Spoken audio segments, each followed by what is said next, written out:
வணக்கம் நண்பர்களே, welcome to Jack news. ரீசெண்டா பாரத் எலக்ட்ரானிக்ஸ் லிமிடெட்ல இருந்து ப்ரொபேஷனரி இன்ஜினியர் எக்ஸாமினேஷனுக்கான நோட்டிபிகேஷன் ரிலீஸ் பண்ணிருக்காங்க. 2025 பொறுத்த வரைக்கும் வெளியில இருந்து ரிலீஸ் ஆகிற செகண்ட் நோட்டிபிகேஷன் இது. ஏற்கனவே ஜனவரி மந்த்ல ஒரு நோட்டிபிகேஷன் ரிலீஸ் ஆயிட்டு அதோட எக்ஸாமினேஷன் ப்ராசஸ் எல்லாம் முடிஞ்சது. இப்போ ரீசெண்டா அக்டோபர்ல நோட்டிபிகேஷன் ரிலீஸ் பண்ணிருக்காங்க. இந்த நோட்டிபிகேஷன்ல என்ன போஸ்ட்லாம் இருக்கு அப்படின்றத நீங்க நிறைய பேர் பார்த்திருக்கலாம். இந்த வீடியோல நம்ம மேக்ஸிமம் பார்க்க போறது, கவர் பண்ண போறது எல்லாமே இசி ரிலேட்டடான கண்டென்ட் தான். ட்ரிபிள் ஆஸ்பிரன்ட்ஸ்க்கும் இதுல மென்ஷன் பண்ணிருக்கிற சில தகவல்கள் யூஸ் ஆகும். நீங்க electronics and communication engineer or electrical and electronics இன்ஜினியரிங்கா இருந்தீங்க அப்படின்னா கண்டிப்பா இந்த வீடியோ உங்களுக்கு யூஸ்ஃபுல்லா இருக்கும். இந்த வீடியோ ஃபுல்லா பாருங்க, ஸ்கிப் பண்ணாம பாருங்க.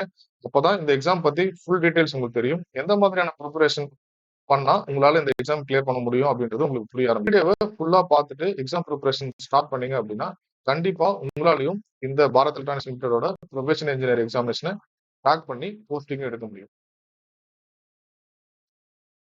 இந்த போஸ்டோட டீடைல் என்ன, மினிமம் எலிஜிபிலிட்டி கிரைட்டீரியா என்ன அப்படின்றத பார்ப்போம். நேம் ஆஃப் த போஸ்ட் பாத்தீங்கன்னா ப்ரொபேஷனல் இன்ஜினியர் E2 கிரேட்ல வரும். எலக்ட்ரானிக்ஸ் அண்ட் கம்யூனிகேஷன் இன்ஜினியரிங் பொறுத்த வரைக்கும் 175 போஸ்ட் இருக்கு. அதே மாதிரி probational engineer E2 electrical and electronics engineering பாத்தீங்கன்னா 14 போஸ்டஸ் இருக்கு. சரிங்களா, இந்த போஸ்டஸ் பாத்தீங்கன்னா நம்ம டிஸ்கஸ் பண்ணுறோம். எலக்ட்ரானிக்ஸ் அண்ட் கம்யூனிகேஷன் இன்ஜினியரிங் அதாவது இசி ஆஸ்பிரன்ட்ஸ்க்கு 175 போஸ்டும், ட்ரிபிள் ஆஸ்பிரன்ட்ஸ்க்கு 14 போஸ்டும் இருக்கு.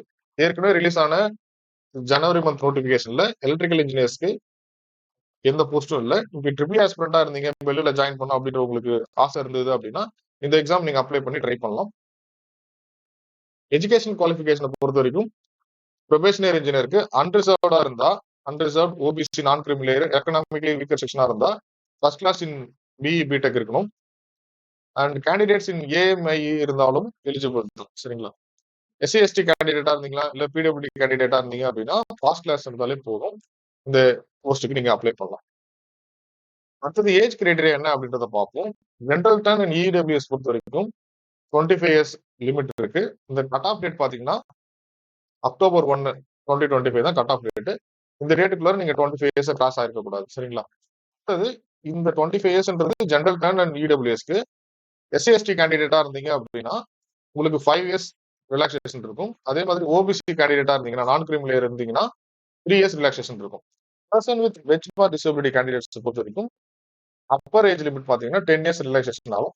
ஸோ 25 இயர்ஸ் ஜென்ரல் டர்னுக்கு அப்படின்னா பிளஸ் 10 இயர்ஸ் போட்டீங்கன்னா 35 இயர்ஸ் வந்து உங்களுக்கு எலிஜிபிலிட்டி இருக்கு. அந்த இயர்ஸ் வரைக்கும் நீங்க அப்ளை பண்ணலாம். இதுல முக்கியமா பாத்தீங்கன்னா SC ST and OBC non creamy layer கேட்டகரியா இருந்தீங்க அப்படின்னா அந்த ஏஜ் ரிலாக்ஸேஷன் பிளஸ் 10 இயர்ஸ் அது வரைக்கும் உங்களுக்கு எலிஜிபிள் ஆகும். சரிங்களா, சப்போஸ் இப்போ எஸ்சி எஸ்டி ஆஸ்பிரன்ட்ஸா இருந்தீங்க, பிடபிள்யூ கேண்டிடேட்டா இருந்தீங்க அப்படின்னா ஏற்கனவே 25 பிளஸ் 5 இயர்ஸ் ரிலாக்ஸேஷன் இருக்கு. அது இல்லாம இந்த 10 இயர்ஸ் பிடபிள்யூ ரிலாக்ஸேஷன் இருக்கும். ஸோ அப் டு 40 இயர்ஸ் வரைக்கும் நீங்க அப்ளை பண்ணலாம். இது ஓபிசி நான் கிரிமிலேயர்ல வந்து நீங்க பிடபிள்யூ கேண்டிடேட்டா இருந்தீங்க அப்படின்னா உங்களுக்கு 28 இயர்ஸ் பிளஸ் 10 இயர்ஸ் அதாவது 38 இயர்ஸ் வரைக்கும் நீங்க அப்ளை பண்ற மாதிரி இருக்கும். இதுதான் ஏஜ் எலிஜிபிலிட்டி கிரைட்டீரியா பொறுத்த வரைக்கும் நோட்டிபிகேஷன்ல கொடுத்துருக்கிறது. அடுத்தது மெத்தட் ஆஃப் செலக்ஷன் என்ன அப்படின்றத பார்ப்போம். சரிங்களா, இந்த எக்ஸாம் பொறுத்த வரைக்கும் ஃபுல் ரெக்ரூட்மெண்ட் ப்ராசஸ்ல ஃபர்ஸ்ட் கம்ப்யூட்டர் பேஸ்ட் டெஸ்ட் இருக்கும். அது 85% வெயிட்டேஜ் இருக்கு. இந்த கம்ப்யூட்டர் பேஸ்ட் டெஸ்ட் முடிஞ்சதுக்கு அப்புறம் மெரிட் லிஸ்ட் ப்ரிப்பரேஷன் பண்ணுவாங்க. அது வந்து பாத்தீங்கன்னா 1:5 ரேஷியோல இருக்கும். டோட்டல் போஸ்ட் 175 போஸ்ட் அப்படின்னா இதுல வந்து கம்யூனிட்டி வைஸா இருக்கும். சரிங்களா, general turn, EWS,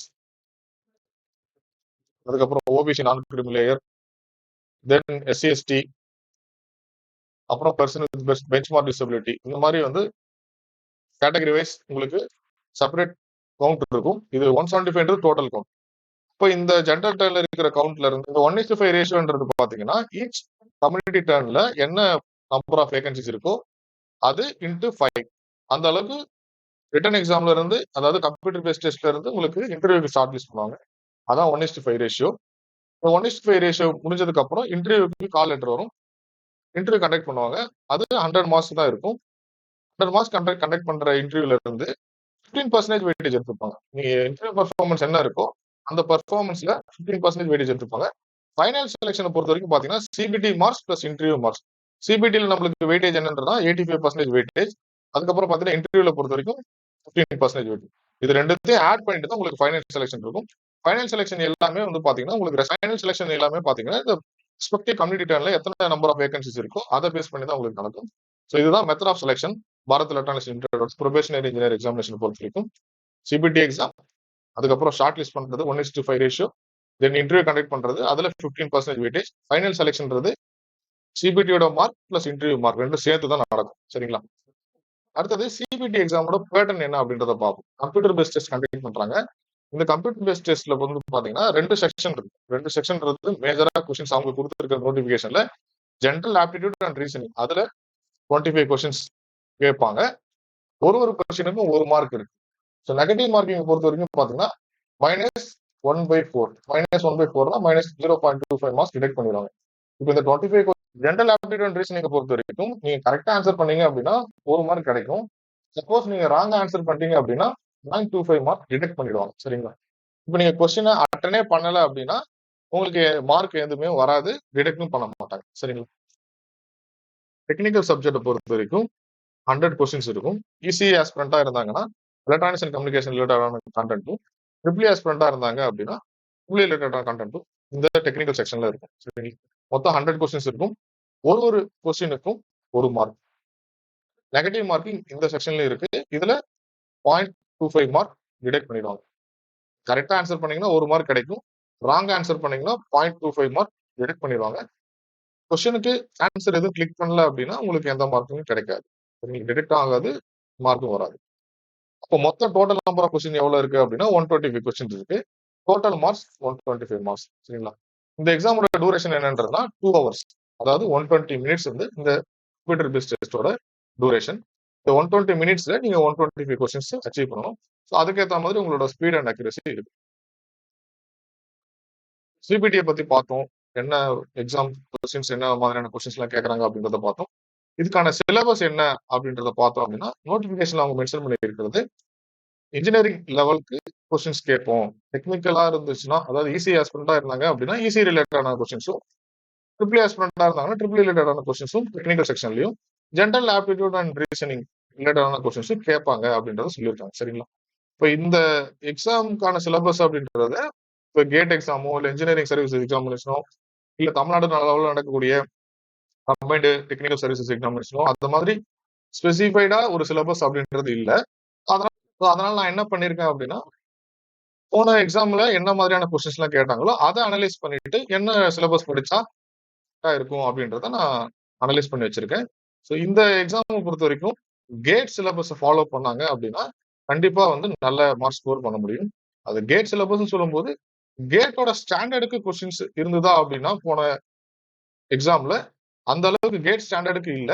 maximum theoretical paste questions, concept questions தான் இருந்தது. நியூமெரிக்கல் கொஸ்டின்ஸ் எல்லாம் கம்மியாவே தான் இருந்தது. அதனால சிலபஸ் அப்படின்றது கேட்டோட சிலபஸ் தான். இதுலயுமே முக்கியமா பாத்தீங்கன்னா கேட்ல உங்களுக்கு மேத்தமெட்டிக்ஸ் இருக்கும், இன்ஜினியரிங் மேத்தமெட்டிக்ஸ் இருக்கும். இன்ஜினியரிங் மேத்தமெட்டிக்ஸோட கண்டென்ட் போன எக்ஸாம்ஸ்ல கேட்கல. ஆப்டிடியூட் அண்ட் ரீசனிங் கேட்ல எப்படி கேட்பாங்களோ அதே மாதிரியான ஸ்டாண்டர்ட்ல கேட்டிருந்தாங்க. எல்லாமே ஆன்சர் பண்ற மாதிரி தான் இருந்தது. கேட்ல ஈஸி லெவல்ல என்ன கொஸ்டின்ஸ் கேட்பாங்களோ, ரொம்ப சுலபமான கேள்விகள் என்னென்ன கேட்பாங்களோ இந்த லெவலுக்கு தான் கொஸ்டின்ஸ் கேட்டிருந்தாங்க aptitude and ரீசனிங்லயும்.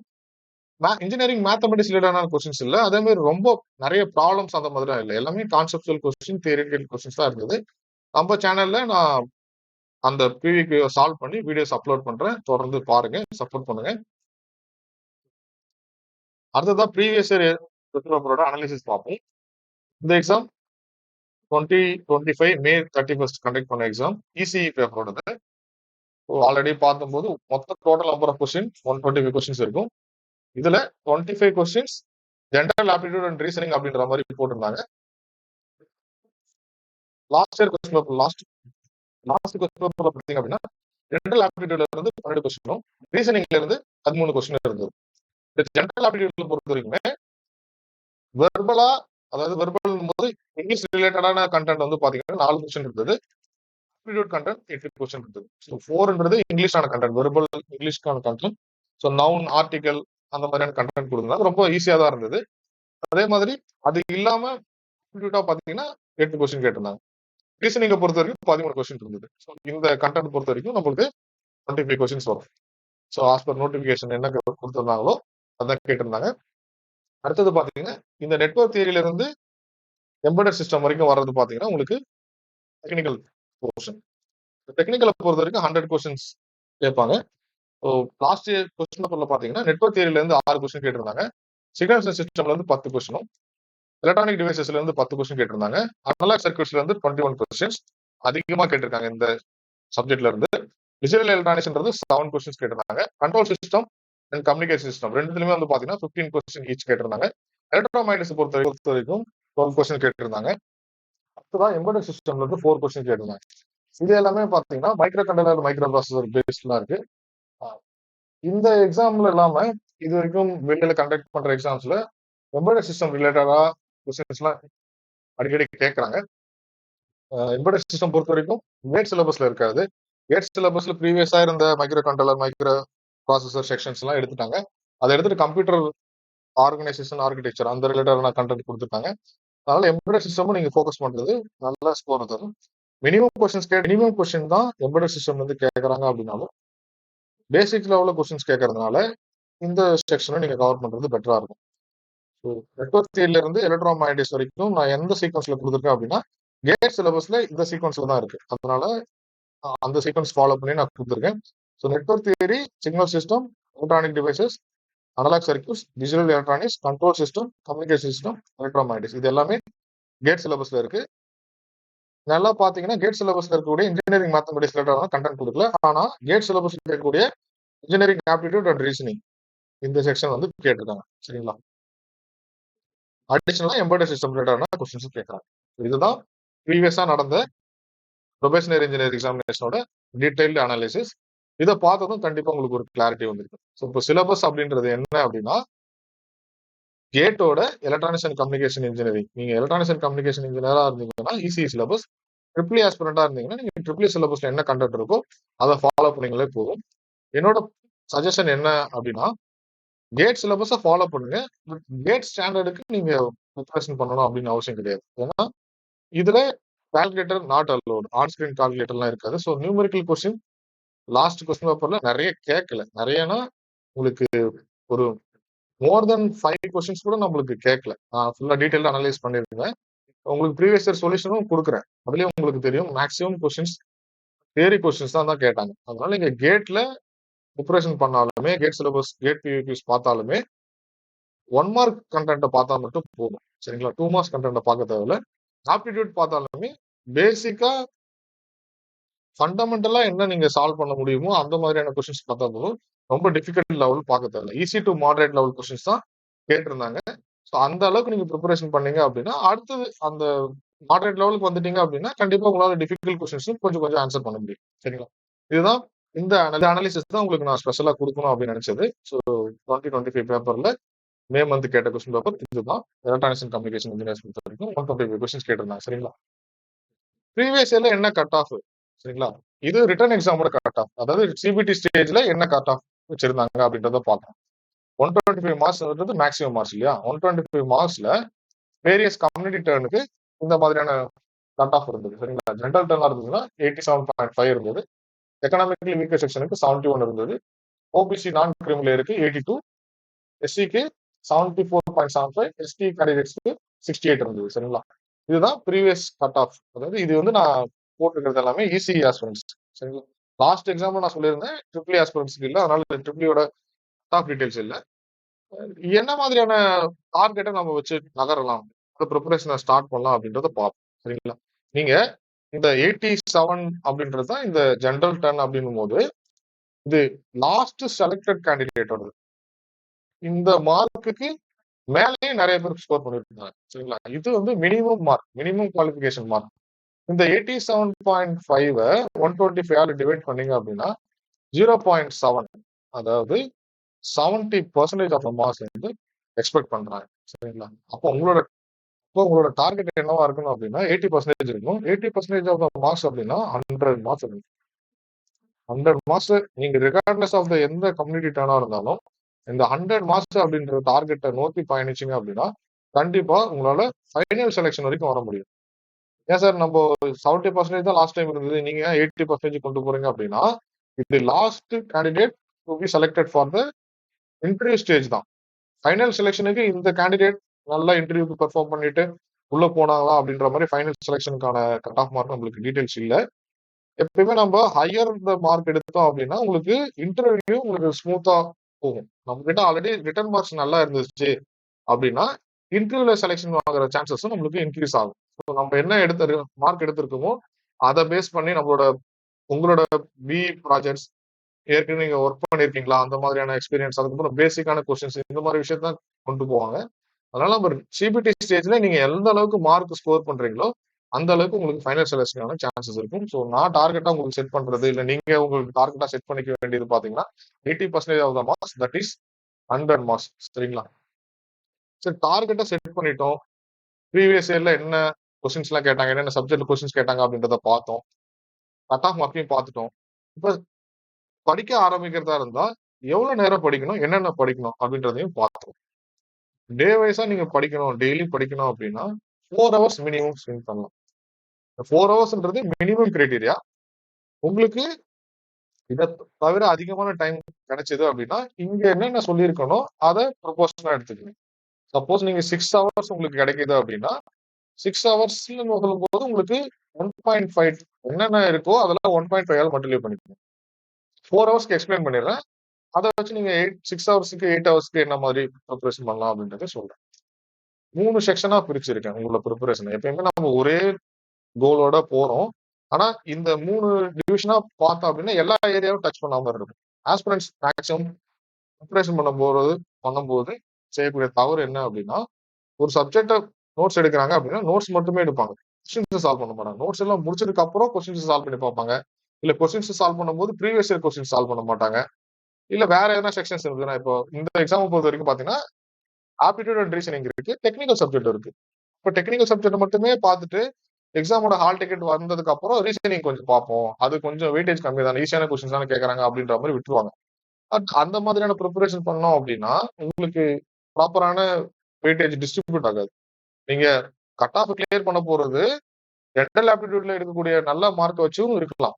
So technical subject உங்களுக்கு பேடா போகும்போது நல்லா உங்களுக்கு நீங்க எதிர்பார்க்கக்கூடிய கொஸ்டின்ஸ் வரல, நீங்க ப்ரிப்பரேஷன் பண்ண ஜோன்ல வரல அப்படின்னாலும் ஆப்டிடியூட் நல்லா ப்ரிப்பரேஷன் பண்ணியிருந்தீங்கன்னா அது உங்களுக்கு ஈஸியா கை கொடுக்கும். ஆப்டிடியூட்லயுமே சரி, உங்களுக்கு டைம் மேனேஜ்மெண்ட் நீங்க ப்ராக்டிஸ் பண்ணீங்க அப்படின்னா கண்டிப்பா உங்களால ஈஸியா குறைவான நேரத்திலே கொஸ்டின்ஸ் ஆன்சர் பண்ண முடியும். இப்போ நீங்க ஆப்டிடியூட் கொஸ்டின்ஸ் என்ன அப்படின்றது தெரியாம போனீங்க அப்படின்னா அங்க கொஸ்டின்ஸ் படிச்சுட்டு இங்க நீங்க அப்ளை பண்ணிட்டு கொஞ்சம் அதிகமா எடுத்துக்கணும். அதனால ஆப்டிடியூடுக்கும் டைம் கொடுங்க. 4 ஹவர்ஸ் உங்களோட ஸ்டடி பிளான் இருக்கு அப்படின்னா 1 ஹவருக்கு ஜென்ரல் ஆப்டிடியூட் அண்ட் ரீசனிங்க்கு டைம் ஸ்பெண்ட் பண்ணுங்க. டெக்னிக்கல் சப்ஜெக்ட்டை பொறுத்த வரைக்கும் 2 ஹவர்ஸ் கண்டிப்பா ஸ்பெண்ட் பண்ணுங்க. ப்ரீவியஸ் இயர் கொஸ்டின்ஸ் எல்லாமே ப்ரீவியஸ் இயர் கொஸ்டின் சால்விங் ரொம்ப ரொம்ப இம்பார்ட்டன்ட். அதுக்கு 1 ஹவர் ஸ்பெண்ட் பண்ணலாம். ப்ரீவியஸ் இயர் கொஸ்டின்ஸ் நீங்க ஆன்லைன்ல கிடைக்கும். நானும் டிரைவ் லிங்க் ஒன்று கிரியேட் பண்ணி அதை டிஸ்கிரிப்ஷன்ல கொடுக்குறேன். நீங்க அந்த டிரைவ் லிங்கை கிளிக் பண்ணீங்க அப்படின்னா கண்டிப்பா உங்களுக்கான கொஸ்டின்ஸ்லாம் அங்க இருக்கும். பில்லோட ப்ரீவியஸ் கொஸ்டின்ஸ்லாம் இருக்கும். அதை சால்வ் பண்ணுங்க ஃபர்ஸ்ட். அதனால உங்களுக்கு என்ன ஸ்டாண்டர்ட்ல கொஸ்டின்ஸ் கேட்கறாங்க, எந்த மாதிரியான சப்ஜெக்ட்ஸ்ல இருந்து வெயிட்டேஜ் கேட்கறாங்க அப்படின்றது தெரியும். நானுமே இந்த கொஸ்டின் பேப்பர்ஸ் எல்லாம் சால்வ் பண்ணி உங்களுக்கு வீடியோஸ் அப்லோட் பண்றேன். நீங்க அதையுமே பார்த்துட்டு வந்தீங்க அப்படின்னா உங்களுக்கு அடிஷனல் சப்ஜெக்ட் கண்டென்ட்டும் உங்களுக்கு கிடைக்கும். டே வைஸ் பொறுத்த வரைக்கும் 4 ஹவர்ஸ்க்கு ஆப்டிடியூடுக்கு அண்ட் ரீசனிங் 1 ஹவருக்கு, அதுக்கப்புறம் டெக்னிக்கல் சப்ஜெக்ட் பொறுத்தவரைக்கும் 2 ஹவர்ஸ் ஸ்பெண்ட் பண்ணணும், பிவைக்கு 1 ஹவர் ஸ்பெண்ட் பண்ணணும் அப்படின்றத பார்த்தோம். நீங்க 4 ஹவர்ஸ் மினிமம், இது பேர் மினிமம். கண்டிப்பா இந்த எக்ஸாம் ப்ரிப்பரேஷன் பண்றீங்க, இல்ல இந்த எக்ஸாம் இல்ல எந்த ஒரு காம்படிட்டிவ் எக்ஸாம் ப்ரிப்பரேஷன் பண்றீங்க அப்படின்னா நோட்டிபிகேஷன் வந்ததுக்கு அப்புறம் at least 4 hours to 6 hour preparation பண்ணாதான் எக்ஸாமுக்கு குவாலிஃபை பண்ண முடியும்.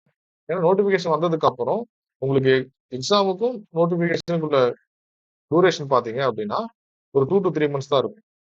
ஜெனரலா சொல்றேன், சரிங்களா? 2 to 3 months தான் இருக்கும். அது தாண்டி சில டிலே ஆகி சில எக்ஸாம் கண்டக்ட் ஆகலாம். லாஸ்ட் டைம் பொறுத்த வரைக்கும் பார்த்தீங்கன்னா ஜனவரியில நோட்டிபிகேஷன் வந்தது. ஆனா மேல தான் கண்டக்ட் பண்ணாங்க. ஏன்னா ப்ரீவியஸா ஒரு எக்ஸாமுக்கு டேட்ஸ் அனௌன்ஸ் பண்ணிட்டு அதுக்கப்புறம் போஸ்ட்பான் பண்ணி தான் இந்த மேல கண்டக்ட் பண்ணாங்க. நீங்க ஒரு 2 to 3 months டார்கெட் வச்சு ப்ரிப்பரேஷன் பண்றீங்க அப்படின்னா கண்டிப்பா ஒரு 4 to 6 ஹவர்ஸ் வச்சு படிங்க. நீங்க அதுக்கும் மேல படிக்கிறீங்க அப்படின்னா, சப்போஸ் நீங்க 6 ஹவர்ஸ் படிக்கிறீங்க அப்படின்னா நான் 4 ஹவர்ஸ்க்கான கொடுத்த கண்டென்ட்ல எல்லாத்தையுமே 1.5 மல்டிப்ளை பண்ணிக்கிறேன். சரிங்களா? இப்போ 8 ஹவர்ஸ் படிக்கிறீங்க அப்படின்னா இப்போ 8 ஹவர்ஸ் படிக்கிறீங்க அப்படின்னா 2 மல்டிப்ளை பண்ணிக்கோங்க. ஆனா இந்த 3த்தையும் நீங்க பேரலா கொண்டு போனா மட்டும்தான் உங்களால இந்த எக்ஸாம் பொறுத்த வரைக்கும் நல்ல மார்க் ஸ்கோர் பண்ண முடியும், ஃபைனல் போஸ்டிங் அடிக்க முடியும். சரிங்களா? ஒரு 1 மந்த்துக்கு அப்புறம் பார்த்தீங்க அப்படின்னா, உங்களுக்கு ப்ரீவியஸ் இயர் கொஸ்டின் சால்விங் எல்லாமே கொஞ்சம் கம்மியாயிடும். ஏன்னா, உங்களுக்கு ஒரு 3 to 4 கொஸ்டின் பேப்பர்ஸ் தான் இருக்கும். அத சால்வ் பண்ணீங்க அப்படின்னா, உங்களுக்கு ப்ரீவியஸ் இயர் கொஸ்டின் சால்வ் பண்றதுக்கான டைம் தேவைப்படாது. அந்த டைம்ல நீங்க என்ன பண்ணலாம் அப்படின்னா, நீங்க கன்டென்ட்ட ரிவிஷன் பண்ண ஸ்டார்ட் பண்ணிருங்க. இனிஷியலா ஆரம்பிக்கும்போது இந்த பிளான் பண்ணி ஆரம்பிங்க. அதுக்கப்புறம் நீங்க பிவிக்யூ சால்விங் எடுத்துட்டு ரிவிஷன் மோடுக்கு போயிடலாம். ரிவிஷன் மோடுக்கு போனீங்க அப்படின்னா, நீங்க என்னென்ன நோட்ஸ் எடுத்தீங்க, பிவிக்யூ சால்வ் பண்ணீங்களோ, அதெல்லாம் ரிவைஸ் பண்ணிட்டே இருக்கலாம். சரிங்களா? இதுதான் உங்களுக்கு டே வைஸா நான் குடுக்குற ஸ்டடி பிளான். இத ஃபாலோ பண்ணீங்க அப்படின்னா, கண்டிப்பா நல்லா ஸ்கோர் பண்ண முடியும். அடுத்தது என்னென்ன ரிசோர்ஸஸ் இருக்கு அப்படின்றத பார்ப்போம். சரிங்களா? இது எல்லாமே வந்து மேக்ஸிமம் ஃப்ரீ ரிசோர்ஸஸ் தான். ஆப்டிட்யூட் ரீசனிங் பொறுத்தவரைக்கும் ஃபீல் ஃப்ரீ டூ லேர்ன். இந்த யூடியூப் சேனல் நீங்க ஃபாலோ பண்ணீங்க அப்படின்னா, உங்களுக்கு ஆப்டிட்யூட் அண்ட் ரீசனிங்கான கன்டென்ட் எல்லாமே இருக்கும். அது இல்லாம இந்தியா பிக்ஸ் வெப்சைட்ல நீங்க எம்சிக்யூஸ் பிராக்டிஸ் பண்ணலாம். ஸோ மல்டிபிள் சாய்ஸ் கொஸ்டின்ஸ் இருக்கும். நீங்க கொஸ்டின்ஸா பிராக்டிஸ் பண்ணீங்க அப்படின்னா, ஆப்டிட்யூட் பொறுத்தவரைக்கும் உங்களுக்கு இன்னும் பெட்டரா ஐடியா கிடைக்கும். என்ன மாதிரியான கொஸ்டின்ஸ் எப்படி சால்வ் பண்ணலாம் அப்படின்றது கிடைக்கும். ஸோ இந்த 2த்தையும் ஃபாலோ பண்ணுங்க. Feel free to learn YouTube சேனலும், இந்தியா பிக்ஸ் வெப்சைட்டும் எம்சிக்யூஸ் பாருங்க. டெக்னிக்கல் சப்ஜெக்ட்டை பொறுத்தவரைக்கும் நம்ம சேனலை தொடர்ந்து ஃபாலோ பண்ணுங்க. இந்த வெல் ப்ரொபஷனரி இன்ஜினியர் எக்ஸாமுக்கு இந்த டைம் நான் நல்ல கண்டென்ட் கொடுக்கலான்னு இருக்கேன். தொடர்ந்து ஃபாலோ பண்ணுங்க, சப்போர்ட் பண்ணுங்க. கண்டிப்பா டெக்னிக்கல் சப்ஜெக்ட்டுக்கு என்கிட்ட இருந்து மேக்ஸிமம் என்ன கண்டென்ட் கொடுக்க முடியுமோ நான் அந்த எக்ஸாமுக்கு கொடுக்குறேன். தொடர்ந்து ஃபாலோ பண்ணுங்க. ப்ராக்டிஸ் கொஸ்டின்ஸை பொறுத்த வரைக்கும் நான் பிவிக்யூ டிரைவ்ல கொடுக்குறேன். இந்த டிரைவ் லிங்க்ல அடிஷனலா சில கண்டென்ட்டும் உங்களுக்கு சாஃப்ட் காப்பியா கொடுக்குறேன். நீங்க அந்த மெட்டீரியல்ஸ் நீங்க ஃபாலோ பண்ணீங்க அப்படின்னா உங்களுக்கு கண்டிப்பா ப்ரிப்பரேஷன் பண்றது ரொம்ப ஹெல்ப்ஃபுல்லா இருக்கும். அண்ட் புக்ஸை பொறுத்த வரைக்கும் இந்த 2 புக்ல எதனா ஒரு புக்க ஃபாலோ பண்ணலாம். மேடிசியோட ஹேண்ட் புக் அது எஸ்சி ஆஸ்பிரண்டா இருந்தீங்கன்னா எலக்ட்ரானிக்ஸ் அண்ட் கம்யூனிகேஷன் அந்த புக்கும், ட்ரிபிள் ஆஸ்பிரண்டா இருந்தா ட்ரிபிளிக்கான ஹேண்ட் புக்கும் நீங்க ஃபாலோ பண்ணலாம். அப்படி இல்ல அப்படின்னா ஒய்சிடி கேப்சூல் ஃபாலோ பண்ணலாம். இந்த ஒய்சிடி கேப்சூல் பொறுத்த வரைக்கும் பாத்தீங்கன்னா டிப்ளமோ டு இன்ஜினியரிங் லெவலுக்கான கண்டென்ட் கவர் ஆகும். ஸோ நான் மேக்ஸிமம் சஜஸ்ட் பண்றது பாத்தீங்கன்னா லாஸ்ட் கொஸ்டின் பேப்பரை பொறுத்த வரைக்கும் பாத்தீங்கன்னா இந்த மாதிரியான ஒய்சிடி கேப்சூல் புக் ஃபாலோ பண்ணீங்க அப்படின்னா கொஞ்சம் பெட்டரா இருக்கும். எது அவைலபிளா இருக்கோ அப்படின்றத பாருங்க. உங்களுக்கு காஸ்ட் அண்ட் அவைலபிலிட்டி என்ன இருக்கோ அதை பார்த்து நீங்க மேடிசியோட ஹேண்ட் புக் ஒய்சிடி கேப்சூல் வந்து ஃபாலோ பண்ணலாம். இதுல எல்லாமே என்ன இருக்கும் அப்படின்னா உங்களுக்கு ஷார்ட் கண்டென்ட் பிளஸ் ஃபார்முலாஸ் எல்லாமே இருக்கும். நீங்க எக்ஸாமுக்கு பாயிண்ட் ஆஃப் வியூல ரிவிஷன் பண்றதுக்கு ரொம்ப ரொம்ப யூஸ்ஃபுல்லா இருக்கும் இந்த 2 புக்குமே. இல்ல எதனா ஒரு புக் நீங்க ஃபாலோ பண்ணலாம். இந்த அடுத்தது எம்சிக்யூஸ் ப்ராக்டிஸ் பொறுத்த வரைக்கும் ஒய்சிடி இன்ஜினியர் புக்கை நீங்க ஃபாலோ பண்ணலாம். இதுல ஆல் இண்டியா லெவல்ல டெக்னிக்கல் எக்ஸாம்ஸ் நடந்த எல்லா எக்ஸாம்ஸ்க்கான கொஸ்டின் பேப்பர்ஸோட டீடைல்டு சொல்யூஷன்ஸ் இருக்கும். அது நீங்க ஃபாலோ பண்ணீங்கன்னா பெட்டரா இருக்கும். 2 வால்யூம் இருக்கும். நீங்க ஈஸி ஆஸ்பிரண்டா இருந்தா ஈஸி ரிலேட்டடான புக்கும், ட்ரிபிள் ஆஸ்பிரண்டா இருந்தா ட்ரிபிள் புக்கும் வாங்கி ஃபாலோ பண்ணுங்க. எலக்ட்ரிக்கல் இன்ஜினியரிங் புக்கும் வாங்கி ஃபாலோ பண்ணுங்க. இந்த நான் இங்க சஜஸ்ட் பண்ணியிருக்கிற புக்ஸ் எல்லாமே best book for the well preparation.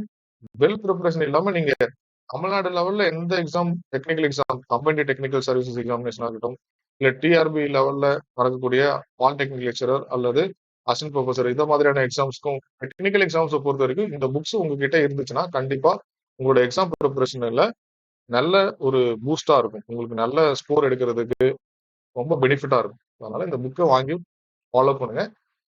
கண்டிப்பா உங்களால நல்ல மார்க் ஸ்கோர் பண்ண முடியும். இந்த புக்ஸோட பர்ச்சேஸ் லிங்க் வீடியோட டிஸ்கிரிப்ஷன் கொடுக்குறேன். அதை பார்த்து நீங்க வாங்குறதா இருந்தா வாங்கி ஃபாலோ பண்ணலாம். சரிங்களா?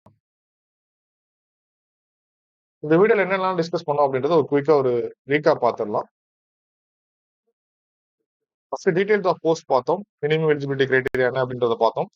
இசி ஆஸ்பிரண்ட்டுக்கு 175 போஸ்ட்டும், ட்ரிபிள் ஆஸ்பிரண்ட்டுக்கு 14 போஸ்ட்டும் இருக்கு அப்படின்றத பார்த்தோம். எலிஜிபிள் குவாலிஃபிகேஷன் என்ன அப்படின்றத பார்த்தோம். ஏஜ் கிரைட்டீரியா பார்த்தோம். அடுத்தது என்ன மெத்தட் ஆஃப் செலக்ஷன் அப்படின்றத பார்த்தோம். கம்ப்யூட்டர் பேஸ்ட் டெஸ்ட்டுக்கு 85% வெயிட்டேஜ், இன்டர்வியூக்கு 15% வெயிட்டேஜ் அப்படின்றத பார்த்தோம்.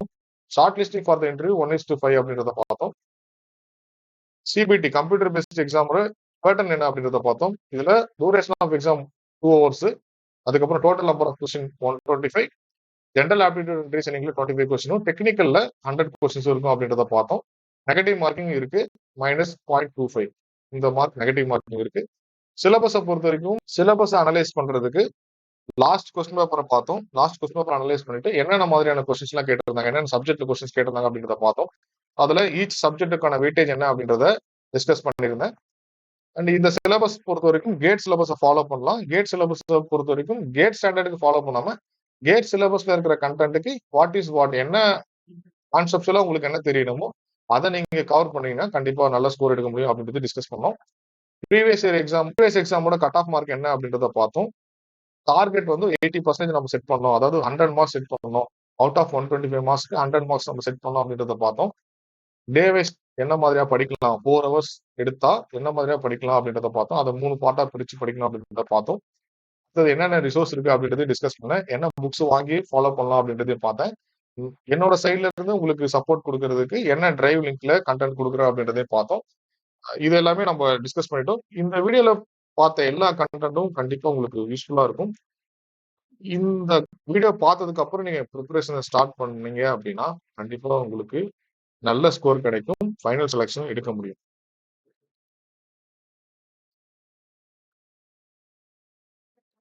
ஒரு முக்கியமான தகவல், ரிசோர்ஸ் எல்லாம் பார்த்துட்டோம். என்ன மாதிரி ப்ரிப்பரேஷன் பண்ணோம் அப்படின்றதெல்லாம் பார்த்தோம்.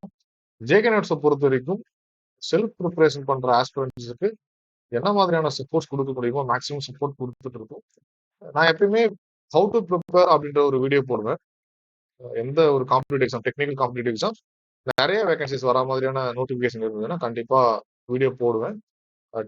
தமிழ்நாடு லெவலில் நடக்கக்கூடிய எக்ஸாம்ஸா இருந்தாலும் சரி, ஆல் இண்டியா லெவலில் நடக்கக்கூடிய இஸ்ரோ எக்ஸாம்ஸ், இந்த மாதிரியான பெல் எக்ஸாம், அந்த மாதிரியான விஷயத்துக்கு நான் வீடியோ போடுவேன்.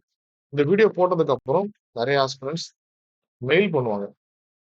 நிறைய ஆஸ்பிரண்ட்ஸ் சொல்லும்போது என்ன இன்ட்ரெஸ்டான ஆஸ்பிரண்ட்ஸா இருக்காங்களோ அவங்க எனக்கு மெயில் பண்ணுவாங்க. மெயில் பண்ணதுக்கு அப்புறம் அவங்க சில டவுட்ஸ் கேட்பாங்க. ப்ரிப்பரேஷனுக்கு என்ன மாதிரியான எப்படி ஸ்டேஜை ப்ராசஸ் பண்றது, இல்ல கைடன்ஸ் கேட்பாங்க. அந்த மாதிரியான கைடன்ஸ்லாம் லாஸ்ட் எக்ஸாமினேஷனுக்கு நான் கொடுத்தேன். ஒரு 5 ஆஸ்பிரண்ட்ஸ் கொடுத்தேன். ஈஸி ஆஸ்பிரண்ட் 5 ஆஸ்பிரண்ட்ஸ் கொடுத்தேன். அதுல 3 மெம்பர்ஸ் சிபிடி ஸ்டேஜ் குவாலிஃபை பண்ணாங்க. குவாலிஃபை பண்ணிட்டு இன்டர்வியூ அட்டன் பண்ணாங்க. இன்டர்வியூக்கும் சப்போர்ட் கொடுத்தேன், கைடன்ஸ் கொடுத்தேன். அதுல இருந்து ஒரு ஆஸ்பிரண்ட் ஃபைனலா லிஸ்டிங் அடிச்சாங்க. சரிங்களா? ஸோ இந்த மாதிரி கொஞ்சம் கரெக்டான ஆஸ்பிரண்ட்ஸ், ஏன்னா இந்த வீடியோ நீங்க ஃபுல்லா இவ்வளவு தூரம் பார்த்துருக்கீங்க அப்படின்னா தான் இந்த தகவல் உங்களுக்கு கிடைக்கும். நான் இப்ப பேசுறது, சொல்றது, கைடன்ஸ் இருக்கு அப்படின்றது எல்லாமே வீடியோ முழுக்க பாக்குறவங்களுக்கு மட்டும் தான் கிடைக்கும். இனிஷியலா பார்த்துட்டு கொஞ்சம் அப்படியே ஸ்கிப் பண்ணி போனவங்களுக்கு கிடைக்காது. அதனால தான் இந்த வீடியோ வந்து இனிஷியலா சொல்லும் போதே முழுசா பாருங்க, அப்போ உங்களுக்கு தேவையான தகவல் எல்லாமே கிடைக்கும் அப்படின்றது சொன்னேன்.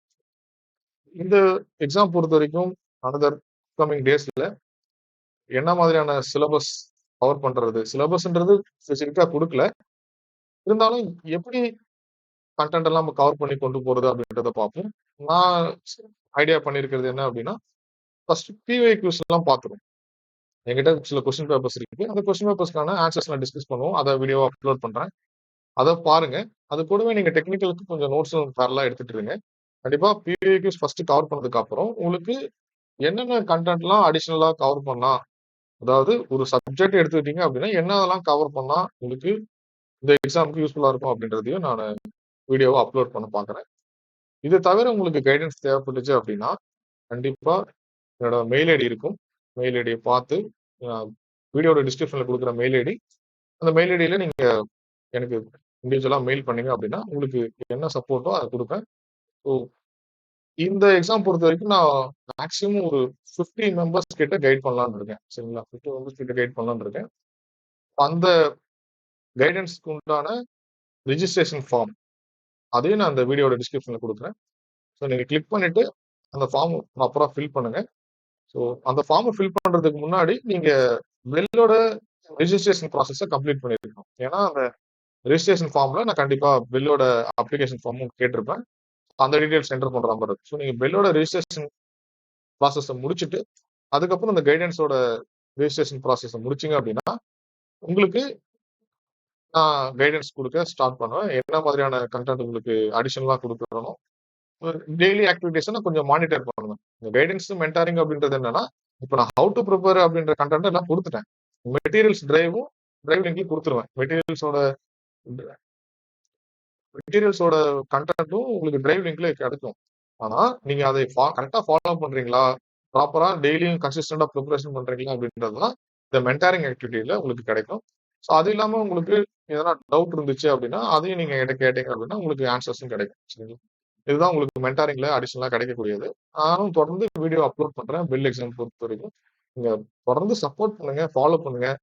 உங்களுக்கு நீங்க ப்ரிப்பரேஷன் பண்றது இல்லாம உங்க ஃப்ரெண்ட்ஸும் பெல் எக்ஸாமுக்கு ப்ரிப்பரேஷன் பண்றாங்க அப்படின்னா அவங்களுக்கும் இந்த வீடியோ ஷேர் பண்ணுங்க. இந்த வீடியோ முடிக்கிறதுக்கு முன்னாடி இந்த கோட் எனக்கு ரொம்ப பிடிச்ச quote. Imagine with all your mind, believe with all your heart, achieve with all your might. இந்த கோட்டோட இந்த வீடியோவை முடிப்போம். இந்த வீடியோ உங்களுக்கு பிடிச்சிருந்தா லைக் பண்ணுங்க, உங்க ஃப்ரெண்ட்ஸுங்களுக்கு ஷேர் பண்ணுங்க. இது வரைக்கும் நம்ம சேனலை சப்ஸ்கிரைப் பண்ணுங்க. உங்க எக்ஸாம் ப்ரிப்பரேஷனுக்கு வாழ்த்துக்கள்.